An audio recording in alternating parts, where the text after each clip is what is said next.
Namo Vishnupadaya Radhikaya Priyatmane Shri Srimad Bhaktivedanta Narayana Namine Shri Krishna Lila Katane Sudakshan Avdhari Madhuri Gunashtayuktam Paramvarenyam Purusham Mahantam Narayanam Tam Shirasa Namami Sridandinam Bhakta Shiromanincha Shri Krishna Padabda Dhritai Karidi Chaitanya Lilamrita Sarasaram Narayanam Tam Satatam Prapadi Tava Vasmi Nadivami Tvavina Iti Vinayaraditam Nayamam Charanantikam. Então, paramos aqui no 19º capítulo do Jayavadharma, belíssimo Jayavadharma. Continua a conversa de Vradananta com Babaji. Então, a gente parou aqui eu vou recapitular só um pouquinho, né, que a gente parou aqui na resposta de Babaji, que o Vradananta pergunta o que é Bhakti mesmo, né? Quais são as características de Bhakti. Na verdade, mais ainda específico, Sarupa Lakshana, ou seja, as características intrínsecas. Ou seja, vão ser vão ter características intrínsecas e extrínsecas, vão ter coisas que acompanham o Bhakti, mas não são Bhakti, né, em si. Então, ele faz essa pergunta e Babaji fala assim, olha, pela ordem de Srimad Mahaprabhu, Sri Rupa Goswami descreveu as características intrínsecas de Bhakti no seu Bhakti Rasamrita Sindhu. Quem sabe que Mahaprabhu escreveu pouquíssimas coisas e ele deixou a cargo de Rupa Goswami essas intrincâncias de Bhakti. E aquele famoso verso, Anyabhilashita Shunyana Karmada Navritam Anukuliena Krishna Anushlanam Bhaktir Tama, que é um verso que define Bhakti, né? Em especial o Tama Bhakti, a Bhakti mais elevada. Tem vários tipos de Bhakti, né? Então, o Tama Bhakti, a tradução do verso, né? Tama Bhakti, serviço devocional puro, é o cultivo de atividades que se destinam exclusivamente para o benefício de Shri Krishna. Outro dia estava na aula de Gurudeva que ele fala que não é só para Krishna, né? Mas qualquer expansão de Krishna. Ele continua. Em outras palavras, o fluxo ininterrupto de serviço a Shri Krishna, realizado por meio dos esforços do seu corpo, da sua mente e das palavras. Inclusive, diz que o Danda, Tridanda, aquela vara que os sannyasis portam, né? Quer dizer isso. São tridandas. São 3 dandas, 3 varas enroladas naquele pano açafroado, que representam que ele está se dedicando com o corpo, a mente, né, e as palavras. E ele continua, né? Além disso, por meio da expressão de vários sentimentos espirituais. E ele não é coberto por jnana, ou seja, o conhecimento que visa a libertação impessoal, né? Não é qualquer conhecimento, né? A gente estuda para Bhakti e assim por diante, então, mas ele não visa essa libertação impessoal, né? Além disso, também não é encoberto por karma, yoga ou austeridades. E ele é completamente livre de todos os desejos que não sejam aspiração de trazer felicidade, prazer a Krishna. Então, a gente já vê que não é uma coisa muito fácil, né, nesse sentido. Porque como é que a gente vai satisfazer os autossatisfeitos, plenamente satisfeitos? Então, ele continua aqui, esse sutra claramente descreve tanto as características intrínsecas, que vão ser o Swarupa Lakshana, e também as Tatastha Lakshanas, os sintomas, as características extrínsecas, externas, né, de Bhakti. A palavra Uttama Bhakti refere-se ao serviço devocional puro, serviço devocional misturado com atividades fruitivas e serviço devocional misturado com conhecimento especulativo não são serviço devocional puro, claro, né? Ele vai chamar de Karma Mishra Bhakti e Jnana Mishra Bhakti, respectivamente. A meta do serviço devocional misturado com a atividade frutiva, que vai ser chamado Karma Mishra Bhakti, até Mishra é parecido, né? Mishra mistura. Bhakti é a gratificação sensorial. E a meta daquela Bhakti misturado com Jnana Mishra Bhakti, é se libertar, né, desse mundo. Somente tal serviço devocional livre de qualquer traço de desejos por essas coisas se chama Uttama Bhakti, serviço devocional puro. Então, a gente já falou um pouquinho, né, de Karma Mishra Bhakti, que é quando a gente faz algo, né, para o nosso prazer, mas, ao mesmo tempo, a gente reconhece que Krishna é o Supremo, que a gente tem que se dedicar a Ele, né?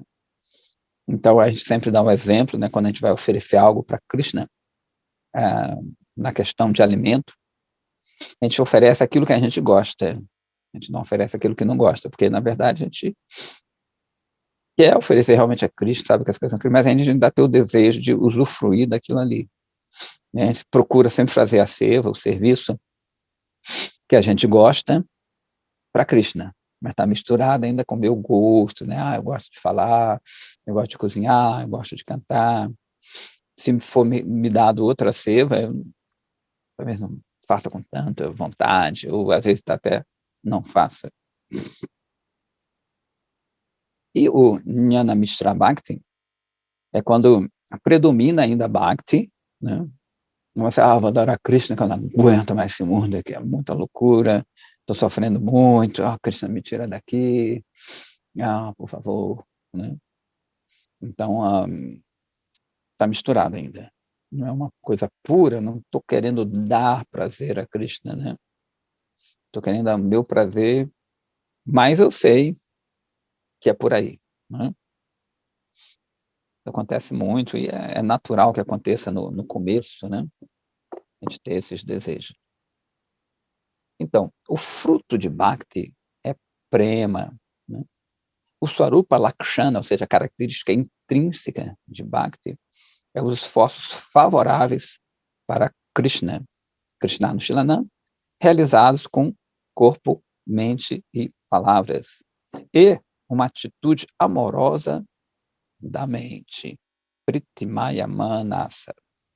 Tais esforços são chamados de chesta, e sentimentos espirituais, bhavas, são ambos favoráveis, anukulya, e são constantemente dinâmicos, né? Radhe Lincoln. Então, anukulya, Krishna anukulanam, anushilanam, não. Anukula quer dizer que, na verdade, como ele é favorável, porque o que ele faz? Ele segue essa sucessão, anukula. Kula é como se fosse uma dinastia. Então, ano que serve, né, ele está de acordo com esse parampara, por isso que é anukula. Pela misericórdia de Krishna e seus bhaktas, quando a função especial da energia interna de Bhagavan manifesta-se nas divas, no próprio força espiritual da diva, então a verdadeira forma de Bhakti nasce, acontece. No estado atual, o corpo, a mente e as falas das divas são todas afligidas materialmente. Então, isso está misturado ainda. Quando a diva direciona para a sua própria discriminação, o resultado é somente a especulação árida e a renúncia, que a gente também sempre fala aqui isso, né? Ou seja, quando a gente tenta, por nós mesmos, por nossa força, entender isso, no máximo a gente vai chegar a isso, a uma renúncia, eles chamam de renúncia seca, árida, que aquilo, né, é uma fuga do mundo, né, ou uma especulação também árida, né? Na verdade, essa renúncia ela é o fruto mais ou menos dessa especulação. eu começo a questionar, chegar a resultados através da minha mente, né. Eu estava aqui, até a gente foi numa loja aqui, e a gente começou a falar um pouco isso, uma loja de livros e tudo. Aí a moça, ela defendia, né, ela falou: "Não entro mais em nenhum grupo", a dona da loja, que trabalhava para a loja, uma coisa assim. "Eu não entro mais em nenhum grupo, eu acho que cada um tem que chegar às suas próprias conclusões, né, pois não existe verdade absoluta, o que é importante é que cada um acha como verdade". Aí eu falei: "Poxa, mas aí já é uma verdade absoluta você falar isso, né". Que essa é a conclusão que ela chegou, né, que tudo é relativo, todas as verdades são relativas. O que é uma verdade absoluta? Já que todas as verdades são relativas, né, e as verdades relativas, elas entram também em conflito com outra verdade relativa, né, a minha verdade relativa, ela pode entrar em conflito com a sua verdade relativa. Então isso também não resolveria, que é mais ou menos essa coisa dela, apesar de não ser tão elevada, né, a proposta ali dela, né. Ela estava achando, é mais ou menos, eu vou achar o que que é melhor para mim e vou fazer dentro de certos parâmetros, o que é melhor para mim, né. Mas quando a pessoa às vezes não sabe nem quem ela é, né, ela vai achar o melhor para quê, desculpa, para qual identidade. Então isso é muito perigoso, né. Então ele continua aqui, né.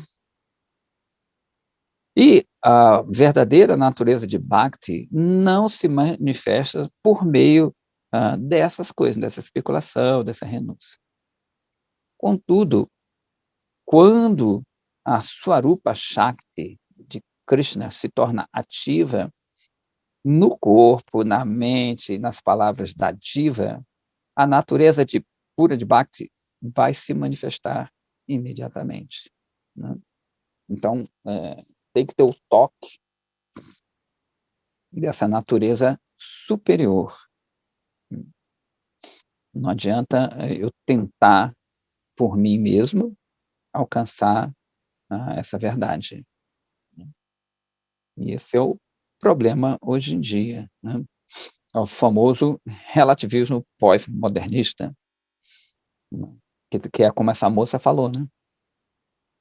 Importante é você seguir sua verdade, o que você acha que é verdade é que é importante, o livre pensar. Inclusive eu até falei para ela: "Poxa, o livre pensar", que eu não concordava, ela falou: "Pô, mas isso é muito perigoso", né, porque a gente acha que se nós não temos uma liberdade para pensar, a gente vai pensar em cima do pensamento de outro, mas nosso pensamento sempre é formado por informações, né, de outrem. Então que livre pensar é esse, né?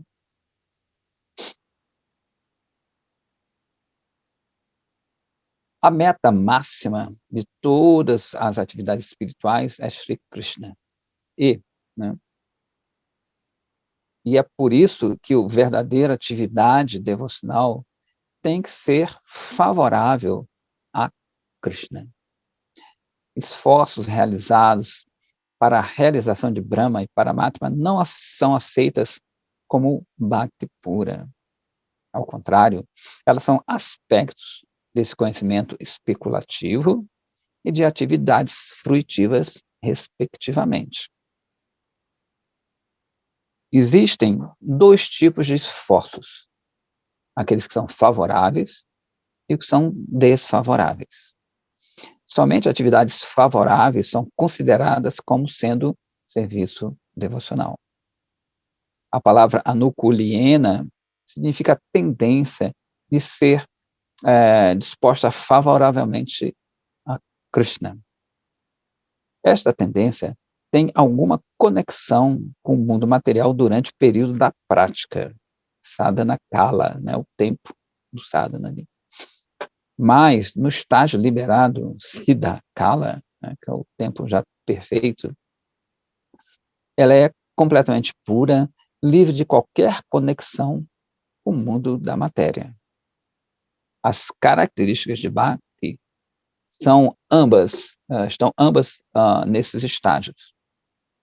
Portanto, as características intrínsecas de Bhakti são esforços para o cultivo da consciência de Krishna, realizado com sentimentos favoráveis, né? Então, além de você ter um esforço externo ali, internamente também tem que ser favorável. Inclusive, eles dão um exemplo do Chanura e Mustika, que são dois lutadores. Quando Kamsa ele chama Krishna para um torneio de lutas e tudo, Krishna chega, ele é bem jovem, né? Krishna 11 anos, vamos arredondar aí para 11 anos. Quando ele chega lá em Mathura, para esse torneio, tem dois brutamontes, o Chanura e o Mustika, e eles dão prazer a Krishna, porque eles lutam, né? Krishna tem várias raças, vários sentimentos, e tem um chamado Vira Rasa, que é o sentimento do herói, né? De ser aquela de lutar e tudo. Então, esses dois, eles dão prazer a Krishna, né? Krishna desfruta daquilo ali. Porém, o que acontece, né? O sentimento do Chanura e do Mustika não são favoráveis a Krishna. Eles não querem favorecer Krishna, eles querem matar a Krishna, né? Então, apesar de estar dando prazer para Krishna, né, não são favoráveis, então eles não são considerados Bhakti. Ok? Beleza? E, ao mesmo tempo, quando Yashoda, naquela em Kartika, né, ela faz aquela está fazendo a preparação para Krishna, bota o leite ali para ferver, e Krishna está mamando nela. Quando ela vê que o leite começa a ferver e vai derramar, ela larga Krishna. Então, ela não dá prazer a Krishna, ela tira o prazer de Krishna para dar outro tipo de prazer para Krishna, salvar o leite para fazer os docinhos. Então, isso é considerado Bhakti, né? Que internamente ela sempre quer dar prazer a Krishna. Então, enquanto nós estamos discutindo as características...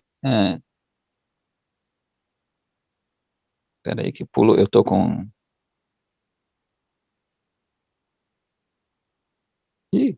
Só um instante, porque eu estou com... Cadê aqui? Ok.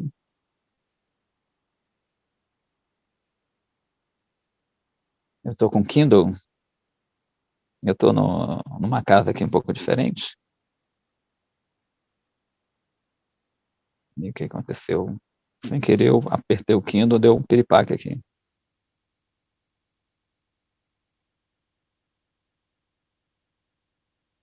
Ok, estou chegando lá. Kindle é bom, mas não pode tocar muito.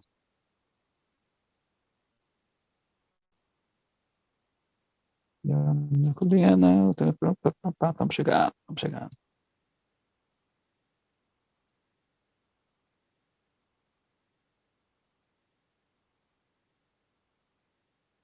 Ok.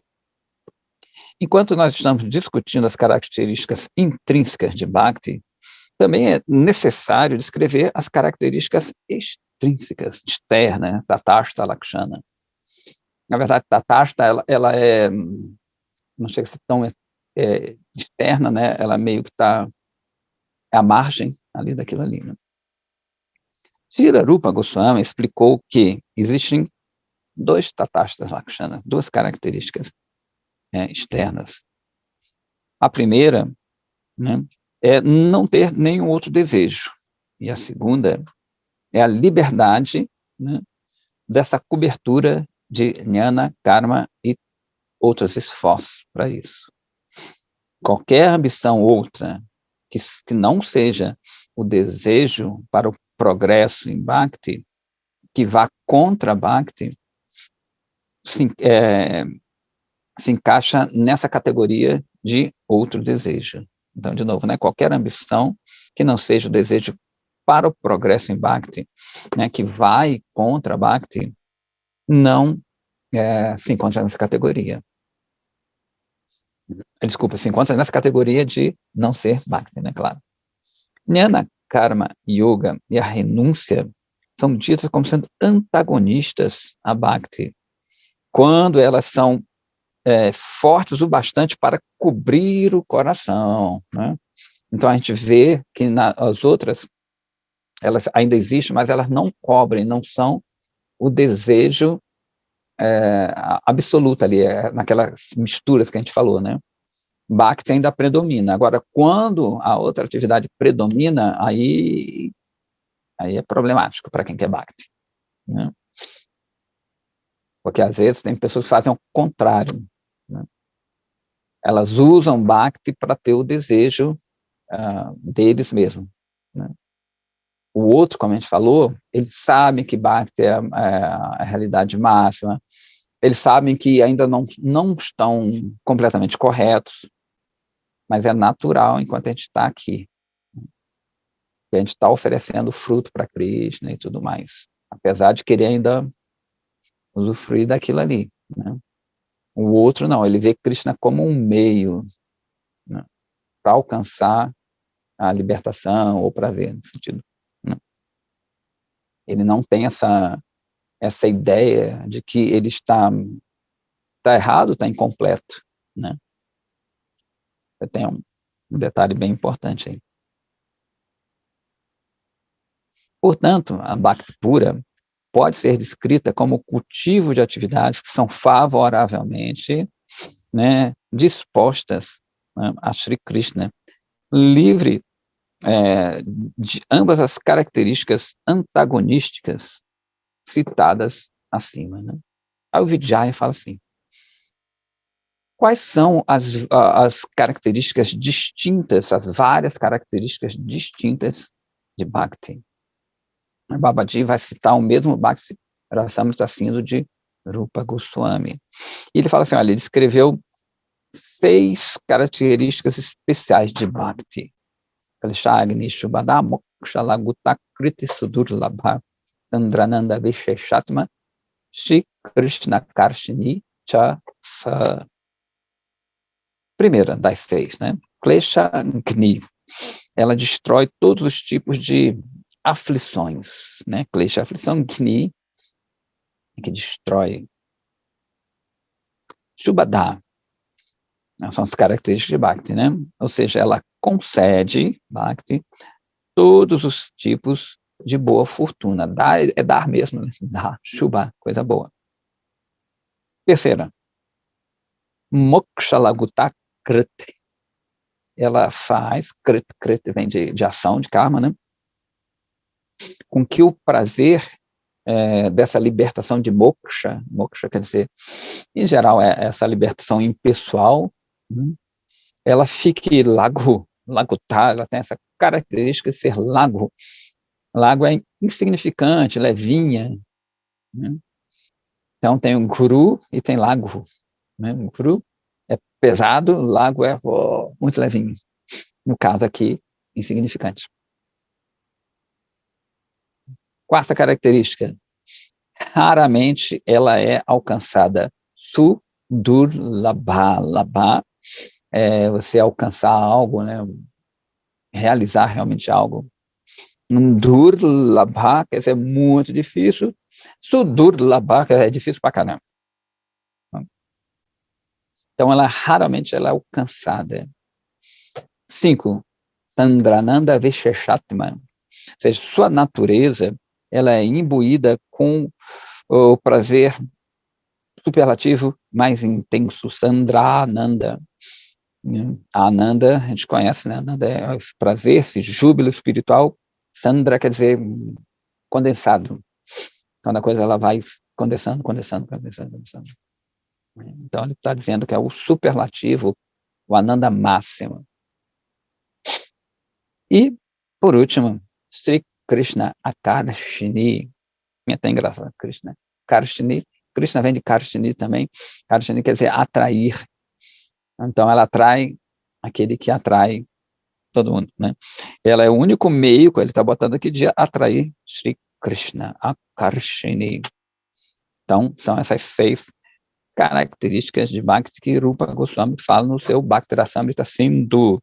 que vamos ali, Kleshagni, ou seja, destrói todos os tipos de aflições, né? Shubhada concede toda boa fortuna, Shubha faz com que a libertação em pessoal pareça ser insignificante, e quarta, que fica extremamente difícil de ser alcançada, e né, sua natureza imbuída com prazer máximo, e por fim, ele é o único meio de atrair Krishna. Vijaya fala assim, como é que Bhakti destrói todas as aflições? Ou seja, ele está se referindo à primeira característica, né?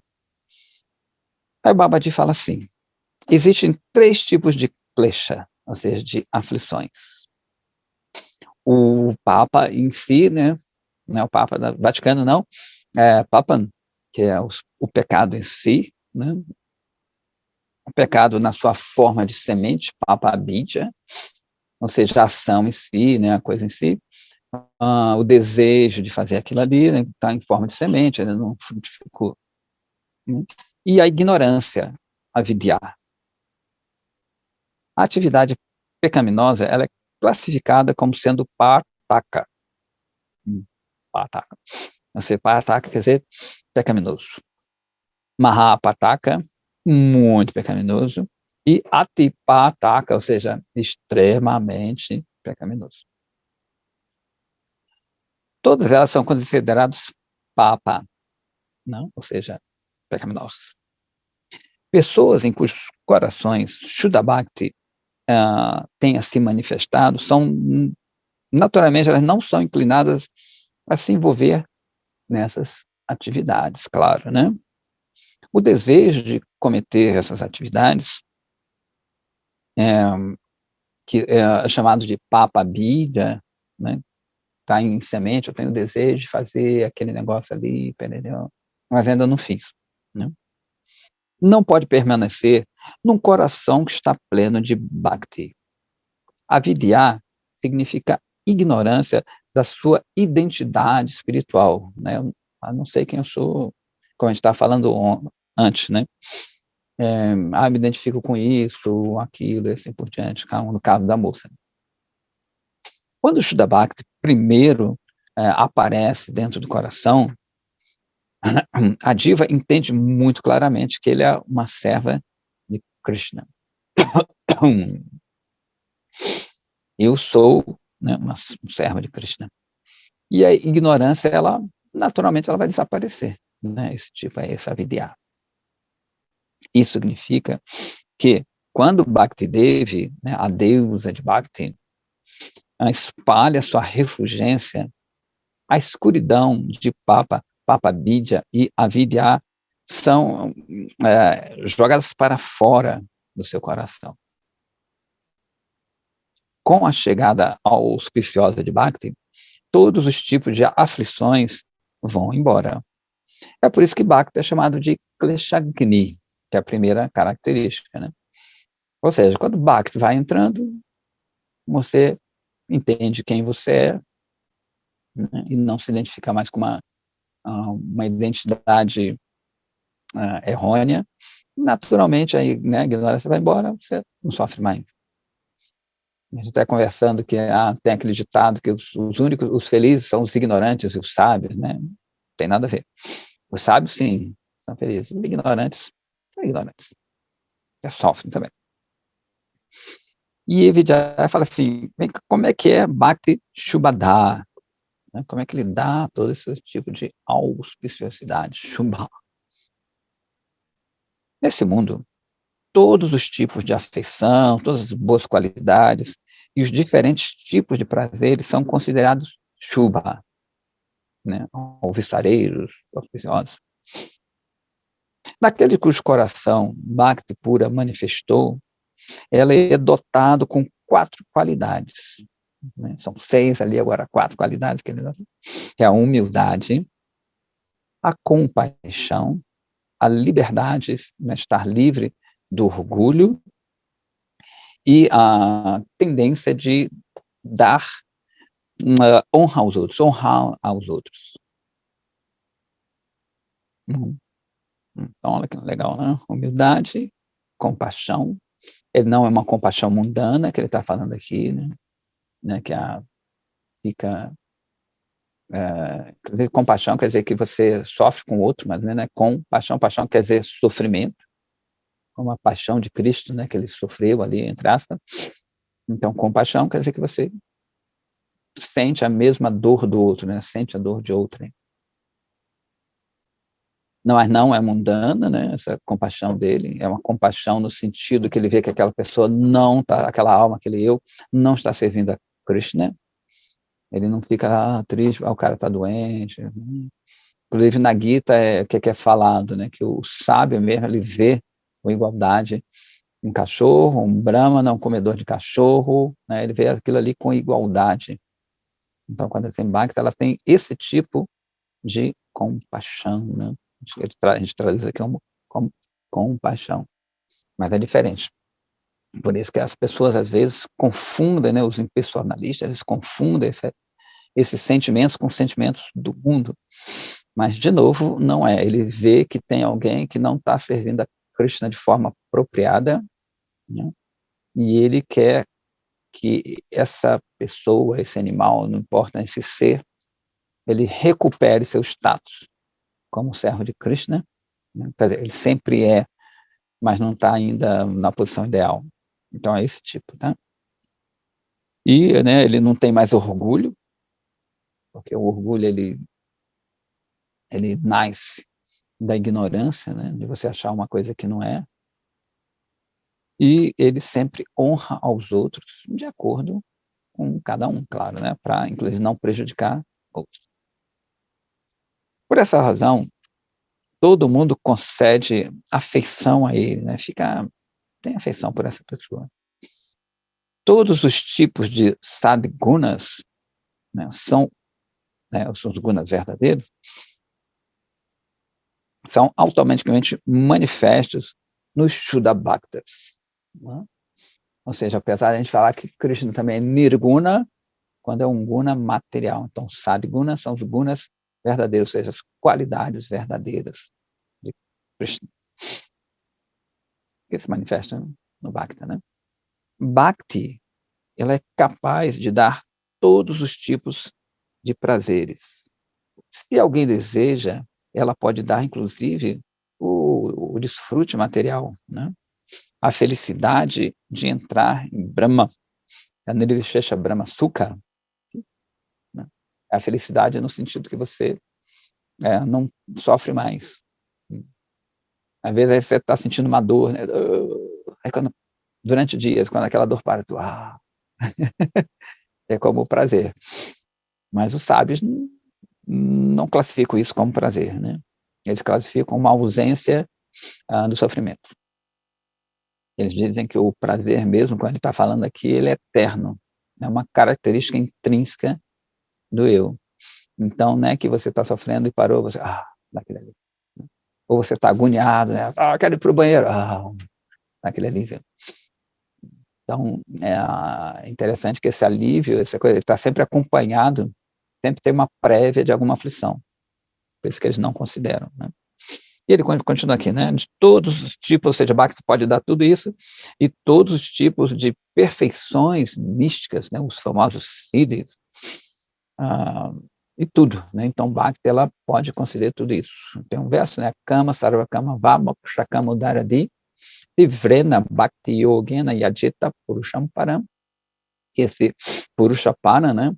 Ele pode conceder tudo, né? Mesmo que a pessoa tenha a Kama, Sarvakama, Mokshakama, ou seja, ela não tem desejo, ou seja, desejo de liberação. Nesse verso fala do Bhagavata, né, que o ideal é você adorar esse Senhor dos sacrifícios. Né? Então, a gente não reforça isso, mas mesmo que a pessoa queira usufruir materialmente, assim, eles recomendam o que você adorar Krishna. Melhor que adorar um deva, ou sabe-se lá mais quem, né? Qualquer ser assim, meio estranho, mesmo que você queira coisa. Porque o que acontece? Quando você adora Krishna mesmo com desejo da matéria, a grande possibilidade é que seu coração se reverta. Você entenda aquilo ali, que não, aquilo é temporário, e isso pode transformar num desejo mais puro, né? A gente sempre dá o exemplo assim, da pessoa que tem um relacionamento numa loja ali. Ela vai e compra, é um relacionamento comercial.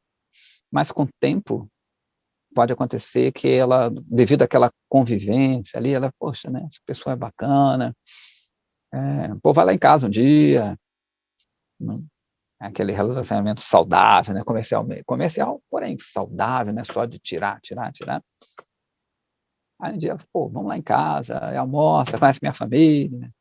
Aí começa uma amizade, né, e ultrapassa aquele relacionamento comercial. Então, isso também pode acontecer com Bhakti, né? Você adora a Krishna para ter coisas, né, e acaba se transformando, como é o caso clássico de Dhruva Maharaja, né? Dhruva Maharaja, ele queria o quê? Ele queria conhecer Krishna, se entregar? Não, ele queria ter um reino maior que o avô dele, que é o próprio Brahma. Então, ele não foi nem um pouco atrás de Vishnu para dar para ver a Vishnu, né? Como a gente viu aqui nesse verso. Ele queria ter prazer dele. Pô, o único que pode me dar isso é ele. Mas aí ele fala aquelas austeridades todas, que a gente já sabe, aí já está careca de saber. E, né, quando ele vê Vishnu, ele falou, caramba, famoso clássico, né? Eu estava procurando peças de vidro, cacos de vidro, e encontrei um diamante. Tanto que ele falou, agora não quer mais nada, não. Eu disse, não, você está me procurando, você quer alguma coisa. Eu falei, não quero mais nada, não.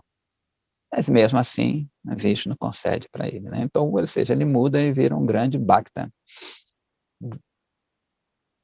Aí o Vijaya fala assim, como é que Bhakti faz com que o prazer da liberação impessoal pareça insignificante, né? Que é o moksha laguta kriti.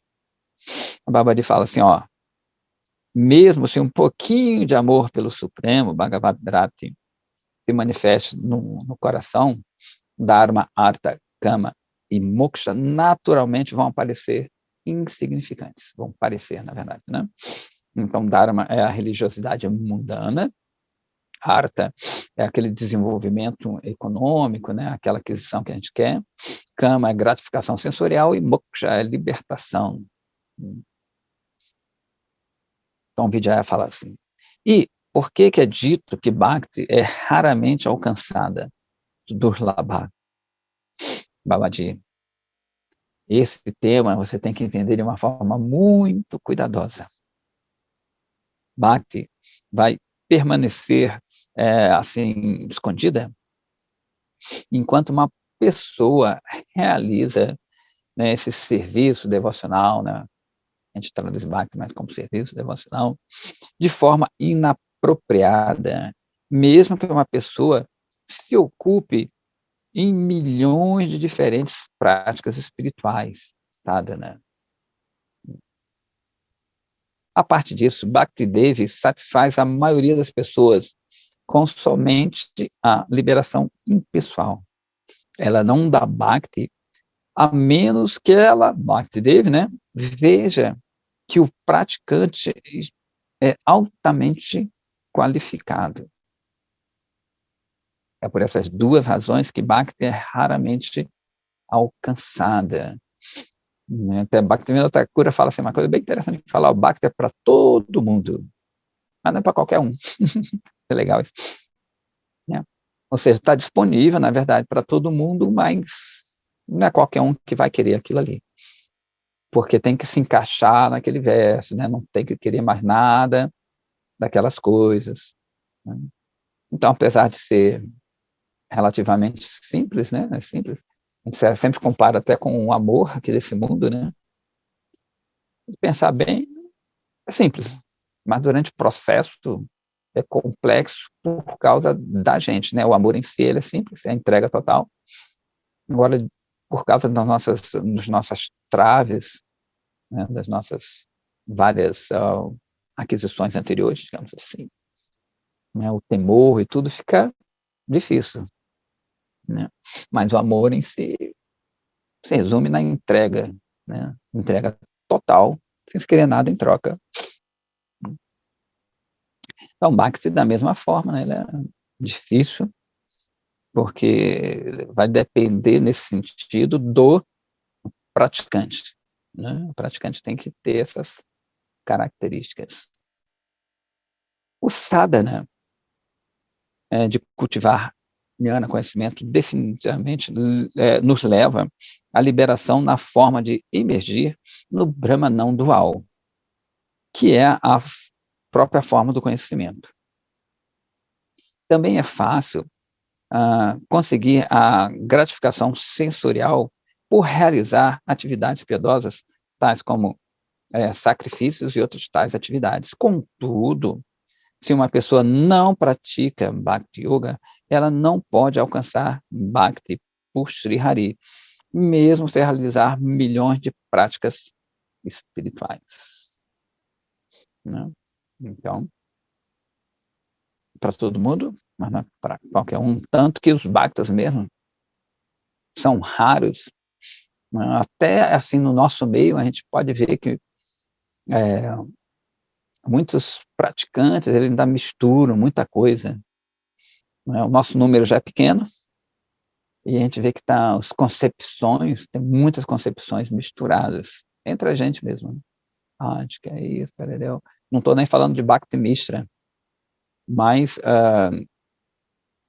outras misturas, né, a pessoa tem umas ideias meio estranhas, às vezes, fulano tem uma ideia estranha sobre Bhakti, acha que, né, é preciso certas coisas para ter Bhakti, se apoia em outras, tem uns conceitos bem diferentes. Não é tão fácil encontrar pessoas que são Bhakta puros, não no sentido de ser puro, transcendental, mas que tem essa ideia de que: "Ó, só quero isso aqui, eu quero isso aqui, não vou misturar, não vou, né, inventar processos estrambólicos", alguma coisa assim, né. E o Vijaya fala assim: "Por que que Bhakti é descrita como a forma superlativa de bem-aventurança?", que é o Sandrananda Visheshatma Babaji. Bhakti é eterna felicidade espiritual. E é por isso que a realização de Bhakti coloca-nos num oceano de bem-aventurança. Se alguém combinar todos os tipos de prazeres, né, desse mundo, adicionar ainda o prazer de ficar no Brahma, né, que é a negação desse mundo, e multiplicar por 10 milhões de vezes, o prazer resultante ainda assim não pode se comparar mesmo com uma gotinha do oceano de serviço devocional, né. Então, junta tudo isso, faz uma mistura, bebe, tem um prazerzinho, mas diz que não se compara nem a uma gota do oceano de Bhakti. Por quê? Porque é a natureza da pessoa, né, isso que é legal. Ou seja, você, se está fazendo algo que é natural seu, é prazeroso, né. Quando você está fazendo algo artificial, dá um certo tipo de prazer, né, um alívio daquilo ali, que a gente vê que, de novo aquela história, né, aqui diz que é o alívio, ah, do sofrimento, né, que se culmina ali no máximo, né, desse alívio do sofrimento, nessa busca pela negação do mundo, né. Então você fica ali absorto naquela refulgência, naquela luz, e realmente você fica sem sofrimento, né. Mas isso não quer dizer que você tenha realmente prazer. Isso também é uma concepção difícil para as pessoas que procuram, o Brahma, né, os Advaitavaris, é difícil deles entenderem isso, né. E é difícil a gente entender o ainda bem, né. Vamos lá então. Os prazeres materiais são triviais, né? São pífios, são pequenos. E o prazer que aparece por negar o mundo material, né? Que é mukti, é muito seco, né? Que eles dizem, é muito sem graça. É até interessante que no livro Além do Nirvana, Srila Bhaktivedanta Kesava Goswami Maharaja, ele fala que nenhum grande Vaishnava se tornou Advaitavadi. Agora, alguns grandes Advaitavadis se tornaram Vaishnavas. A gente está falando de grandes Vaishnavas, né? A gente acontece de tudo, até outra coisa bem pequena. A gente vê que tem pessoas que elas trocam Bhakti por umas coisas que estão bem fraquinhas, né? Porque isso aí, você trocar, digamos, Bhakti por isso aí, não é uma coisa pouca, né? Mas você trocar por coisa bobeira, né? Porque a gente também até desconhece isso. Então, às vezes, vê que a pessoa entrou em Bhakti e fica noutra prática, assim, bem... Eu sou suspeito de falar, mas é bem fraco, né? Não tem filosofia, é uma coisa meio, às vezes, sentimentalóide, não tem essa, como dizer, esses detalhes de Bhakti, né? Uma coisa bem simples, talvez por isso mesmo ele tenha trocado. Né? Uma coisa assim, simples, não tem que entender muito, não tem que, né? Porque a gente vê que nos Vedas, a filosofia, tem vários meandros. Inclusive, eu falei com uma pessoa uma vez, isso é muito complicado, eu prefiro amar, sabe? Essa filosofia aqui é mais simples, essa religião aqui é mais simples, não tem isso, não tem todas as implicâncias, Deus é amor mesmo, ele vai me aceitar assim, né? Porque a pessoa às vezes tem essa preguiça também de entender mais. Então, vem outra proposta mais simples, e a gente vê que essas propostas mais simples, ela atraem muito mais pessoas, né? Eu falo, não, Deus é simples, eu não tenho tudo isso aqui, todas essas coisas, né? Se divide em 4 e pautas, e tal. E realmente Deus é simples, a gente que é complexo. E por isso que a gente precisa desse apoio aí para entender a coisa e, né, não se desviar. Então, ambos, né, todos esses prazeres são diferentes em natureza da bem-aventurança do mundo espiritual. Então, esse próprio emergir, né, ficar ali imerso nesse Brahman não diferenciado, falou, são diferentes prazeres, completamente diferentes da bem-aventurança do mundo espiritual transcendental. Uma pessoa não pode comparar essas duas coisas, que são completamente diferentes assim, em caráter. Portanto, aqueles que desenvolveram algum gosto, né, pela bem-aventurança de realizar Bhakti, veem, né, que o prazer desse Nirvishesha Brahma é insignificante, tão insignificante quanto a água contida na pegada, na impressão ali, né, de um bezerro. Não? Ou seja, o bezerro, pequenininho, quando ele pisa ali no chão, faz aquele fundourinho ali, bem rasinho, a água que está contida ali. Eu falo que é bem insignificante. Inclusive, né, tem às vezes, Vaishnavas que acham até pior esse prazer, eles preferem ir para o inferno, assim, para um lugar. Por quê? Porque ali numa condição infernal, você ainda pode orar para Krishna, e falar, Krishna, sofrendo muito, por favor, me tira daqui. Quando está no Brahman, é um estado, assim, é como se fosse um sonambulismo, não, um sono profundo. A gente até já falou aqui, né, que eles dizem que o estado parecido com Brahman é quando você dorme profundamente. Né? Quem já, provavelmente, quase todo mundo já teve essa experiência, né? Você dormiu, digamos, às meia-noite, meninos dormam mais cedo, e meninas também. Você dormiu meia-noite e acorda às 7 horas. Meninos acordam mais cedo, meninas também. Né? Você dormiu profundo. Tipo, sabe quando você está tão cansado, você bate na cama, quando você vê, já levantou.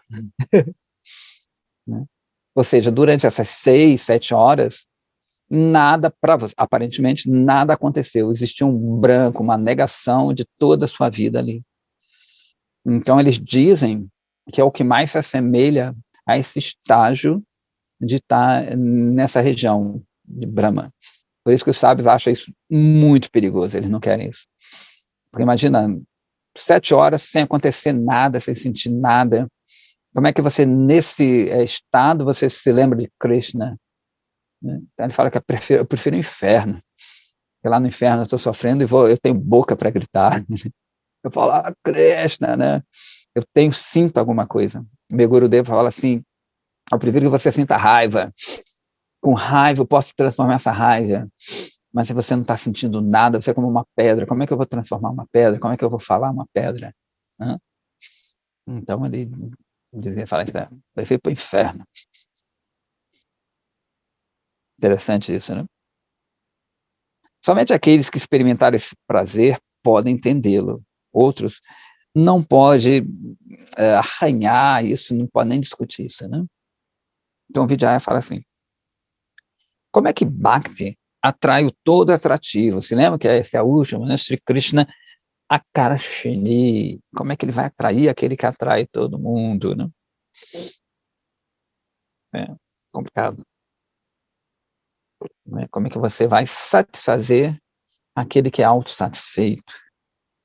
Babaji fala assim, Shri Krishna, junto com seus amados, ele se torna forçosamente atraído e controlado por uma pessoa cujo coração Bhakti Devi apareceu. Bhakti Devi, quem é?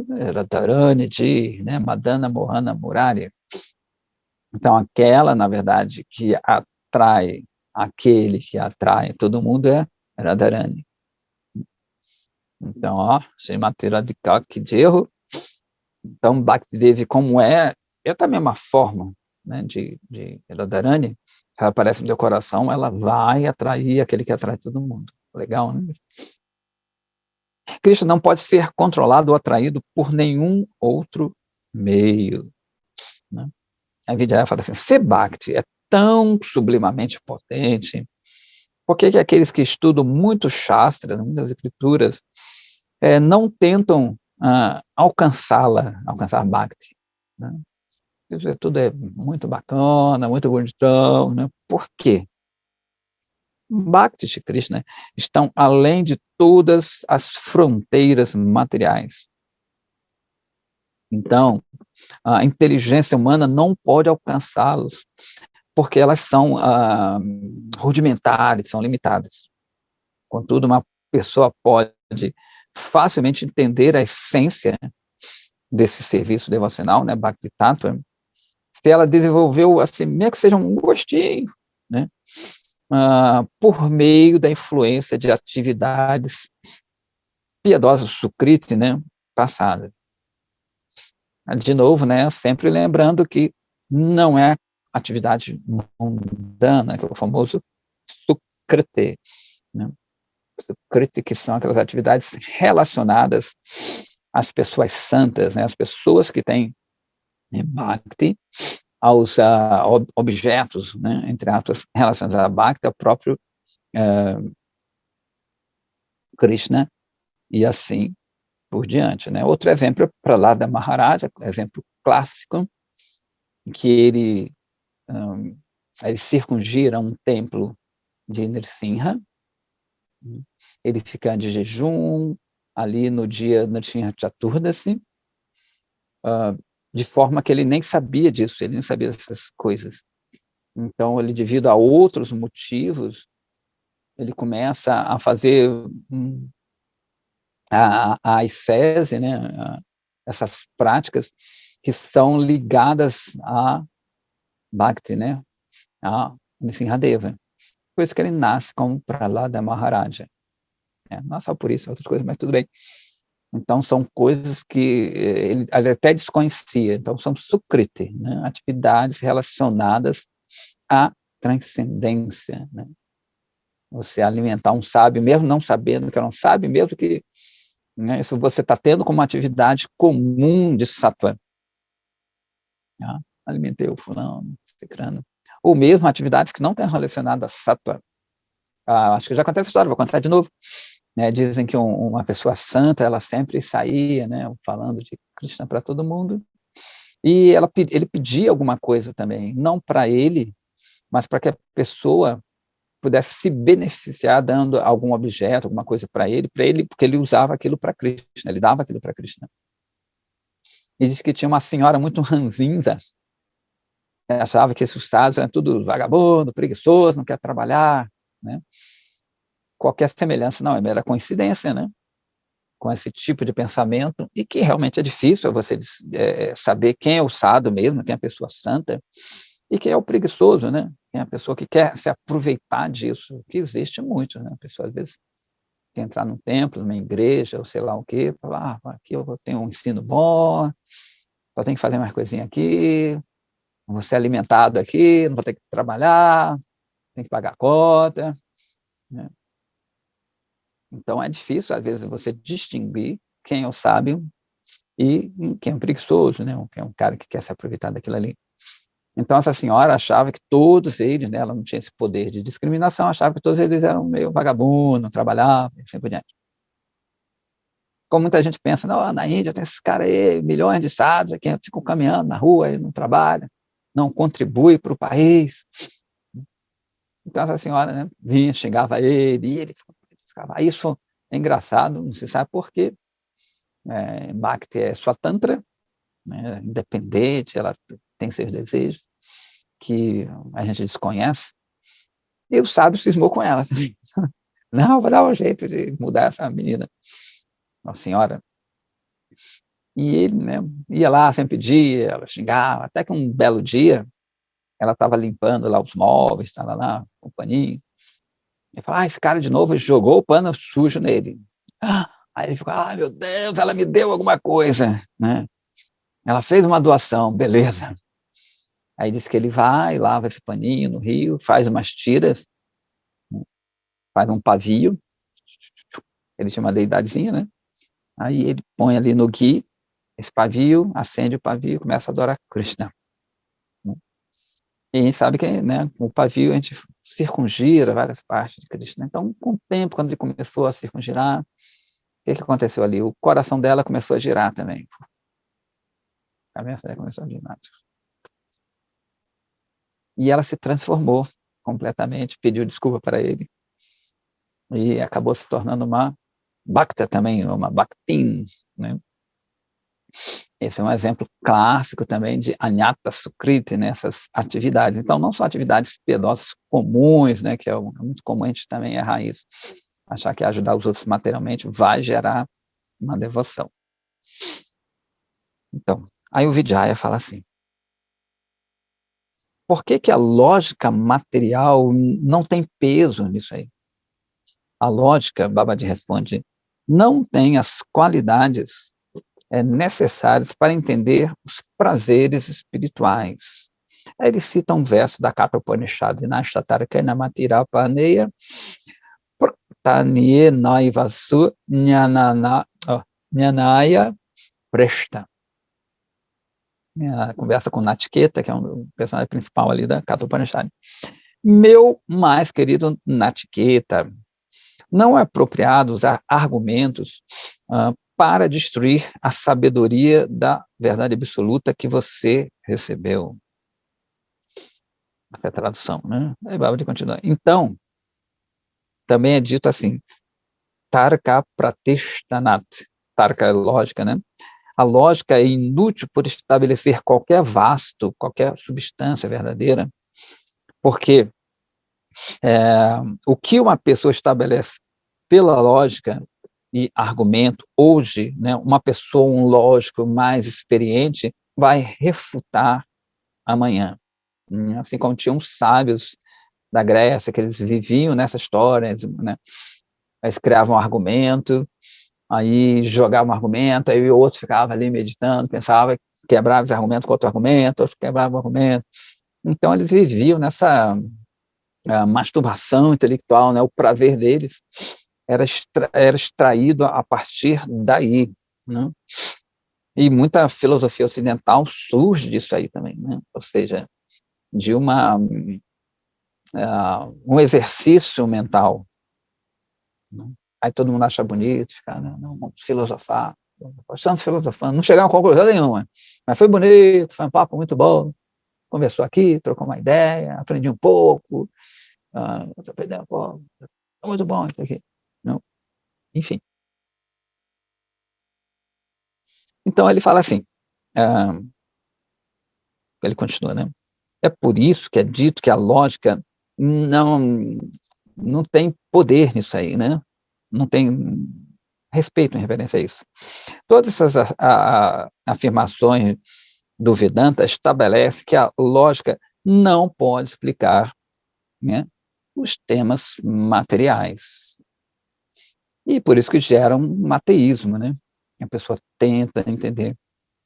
A sua lógica não vai entender, vai sempre cair no relativismo, né? Sempre vai cair nessa dualidade, não é, verdade absoluta, é minha, é sua, e assim por diante, não vai chegar a lugar nenhum. Vai satisfazer a mente, talvez aquele papo ali, né? Legal, não estou falando de política, não estou falando de futebol, né? Estou exercitando minha mente.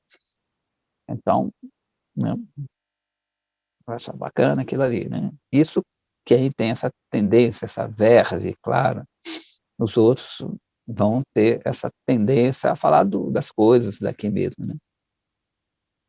Que que são os karmas inyanis de Kali Yuga, né?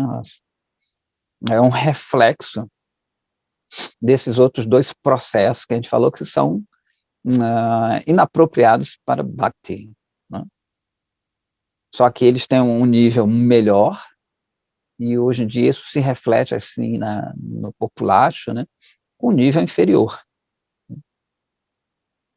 Vrajanatha fala assim, existe algum estágio de Bhakti entre sadhana e prema Bhakti?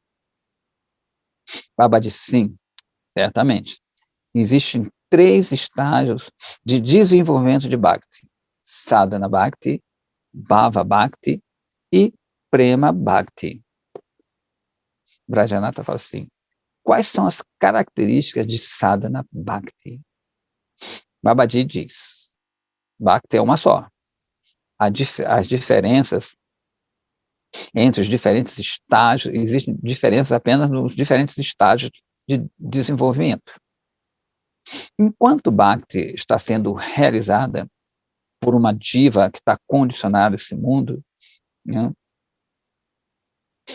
que está por meios ainda dos seus sentidos, ela é chamada de sadhana bhakti, né? Então já está aqui, a gente já está condicionado, está fazendo essa prática, então essa coisa ainda não é perfeita, está no desenvolvimento de bhakti. Vrajanatha fala assim, você explicou que prema bhakti é um sentimento eternamente perfeito, nityasiddha bhava. Então, por que é necessário praticar a fim de alcançar um sentimento que é eternamente perfeito? Boa pergunta. Né? Se aquilo ali já existe, por que precisa praticar para aquilo ali? Né? Se aquilo é da sua natureza. Excelente pergunta, Rajanathaji.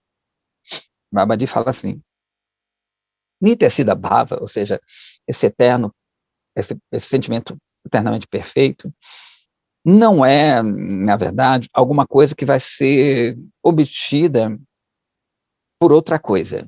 Né? Isso é, ela não é produzida por sadhana.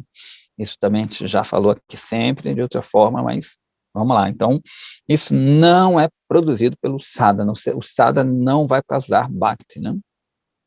Sadhana é o nome dado à prática de manifestar bhava no seu coração. Enquanto isso não está manifestado no coração, porque ele está coberto, né, por outras coisas, uma pessoa terá que realizar sadhana. Na realidade, este bhava, ele é nityasiddha, ou seja, eternamente presente no coração. Vem cá, você pode explicar isso de forma mais elaborada? Aí Babaji fala assim, certamente Bhakti é nityasiddha, eternamente perfeita, porque ela é uma manifestação da Shakti, dessa energia interna de Krishna. Mas ela não está evidente no coração da alma condicionada, ela está coberta. A prática espiritual sadhana consiste nos esforços, né, ele está repetindo aquele verso né, do corpo, mente e fala para que ocorra o seu aparecimento no coração. Tão logo desculpa, enquanto Bhava não está plenamente alcançada durante o período de sadhana, ela é considerada um sentimento que é alcançado pela prática. Porém, sua perfeição eterna torna-se evidente tão logo ela se manifeste, né, por si mesma ali no coração. Você lembra aquele exemplo que a gente sempre dá, que, né, o Gurudev falou, que o sadhana, ele chama o sadhu que tem bhakti e o sadhu que vai dar bhakti. Né? Então, o sadhana, né, é o esforço, né, que Krishna vai ver, digamos assim, né, para que ela fale, pô, o cara está tentando, está fazendo essas práticas, então vou aparecer para ele. Né? Então, não é o esforço em si, né, mas o desejo, a coisa mais interna. Na verdade, é o sadhu, a pessoa santa, que ela vai ver o esforço daquela pessoa ali, como, de novo, no caso, vamos voltar ali no caso de Dhruva Maharaja, né? Inclusive, Dhruva Maharaja, de novo, ele não queria nem obter Krishna, né, pela coisa mais pura, mas Narada Muni, que é o guru de Dhruva Maharaja, ele falou, nossa, ele viu alguma coisa ali em Dhruva Maharaja. O guru, ele sempre vai ver algo que a gente nem tem, ou nem consegue nem ver. Então, ele vê aquilo ali, ele viu, tem um glimpse, tem uma fagulha de alguma coisa boa que eu possa aproveitar. Dhruva Maharaja, ele viu que a determinação, por isso que Dhruva vem, o próprio nome vem de Drida. Drida é o que é uma perseverança. Ele falou, caramba, bom, vou aproveitar essa perseverança dele aí. Viu? Por isso que é bom, eles falam que a coisa impessoal é ruim, porque não tem nada ali, os caras, o pessoal não tem nada. Aproveitar o quê? Aí ele aproveita, Narada Muni, a perseverança de Dhruva Maharaj. Pô, esse cara é determinado mesmo. Então, vamos usar essa determinação para uma coisa legal. Anteontem a gente estava em Nova Gokula, a gente estava um conhecido meu, um Vaishnava conhecido meu, estava falando, né, que é uma pessoa lá da Índia, não sei se tem uma moça muito elétrica, assim, faz tudo, né? E ela fazia, até a esposa dele falou assim, poxa, ela não para, ela faz seva toda hora, está sempre servindo, ou seja, ela está aproveitando aquela natureza material dela ali, né, de ser muito elétrica para fazer, diz que ela não para, e, inclusive diz que se você chega e fala, olha, eu preciso fazer alguma coisa, ela arruma para você. Ela é tão, né, energética que ela arruma para você, fala, não, vou te arrumar. Né? Ou seja, ela ocupa até mesmo. Então, né, o guru dela provavelmente viu isso aí também e jogou ela ali, né? Ela está usando aquela energia dela, né, que poderia ser completamente, botar ela lá para baixo, botando ela lá para cima. Então, Narada Muni, ele viu aquele potencial nele e falou, pô, vou usar isso aí. Meu Gurudev falava que os Vaishnavas são muito tricky, são muito malandrinhos, muito espertos. Ele diz que em Vrindavan todo mundo é malandrinho, nesse sentido, né? Diz que por isso que tudo são sinuosos, né? O próprio Krishna é sinuoso, as árvores são sinuosas, o Yamuna corre assim, né? Todos são sinuosos, todos são expert, né, em ocupar uns outros, no serviço a Krishna. Srila Prabhupada dizia que o Brahmana é aquele que é um perito em ocupar as pessoas, em servir a Krishna, mesmo que eles não saibam. Né? Então, Narada Muni fez isso aí. Né? Ele aproveitou aquela característica de Dhruva Maharaja e botou ele nos píncaros de Bhakti, né? Óbvio, dentro da natureza dele ali. Então, é por isso que ele está dizendo aqui que o sadhana, né, em si, ele não leva a Krishna. E são 7h44. gente vai acabando por aqui. Segunda-feira tem mais, porque ele vai entrar em outras discussões. E eu vou ter que sair daqui também. Daqui a pouco eu vou ter que sair daqui, né, e voltar para o Rio. Tá bom, muito obrigado. Obrigado pelo lugar, minhas reverências para o Mahakala. Eu que agradeço. Tá mandando reverência para Mahakala Ji. Estamos levando até alguns livros aqui, que uma encomenda ali do Rio. A gente foi lá visitar o Kutira de Mahakala. Ele ali completamente envolto em livros, né? Mahakala é a personificação de Vyasadeva, Tupiniquim. Está ali só se traduzido. Né? E hoje também vamos... A expansão carioca de Vyasadeva, né? Isso! Tá aqui. Lembrando aqui, dona Titradi, lembrando que vai ter a aula de hoje também, às 19h30, né, de Manachiksha, e vamos ter um curso também de mitologia indiana, né, vai começar em julho, né, vai ser bem interessante. E a gente fez uma entrevista também com o Mahakala, né, gravada e tudo, a gente perguntando como é que ele entrou na filosofia, é bem interessante. De repente a gente vai editar, melhorar, a gente passa para as pessoas mais tarde. A gente está a fim de... né, é bem legal. E a gente vai entrevistar outras pessoas, inclusive o próprio Goura a gente vai entrevistar.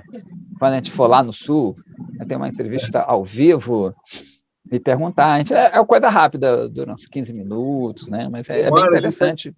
Esperando vocês aqui, bro. A gente quer ver vocês por aqui. Então, deixa esquentar um pouco mais. Deixa esquentar um pouco mais. A gente está afim mesmo, a gente está afim de passar aí. A gente fica uns dias aí fazendo uma programação. É até legal que, de repente, a gente até desenvolve assim, uns 3 dias de uma festa, alguma coisa assim, né? A gente vai pensar direitinho. Sim. Para dar uma agitada aí, né? Bem legal. Que legal, isso mesmo. Estamos aguardando, bro. Vai ser um nectar. Ok, então, muito obrigado. E vamos lá. Gratidão, reverência a todos. Boa semana. Reverências aí. Todos reverências, Mahakala. Gratidão. Reverências. Mani Manjari levantou a mão aí. Isso, para mandar um abraço para Mahakala, reverência a ele. Beleza. Isso. Muito obrigada, Prabhu. Ok, então, eu que agradeço. Radhe. Reverências. Hare Krishna. Radhe, Lincoln, indo para Badi.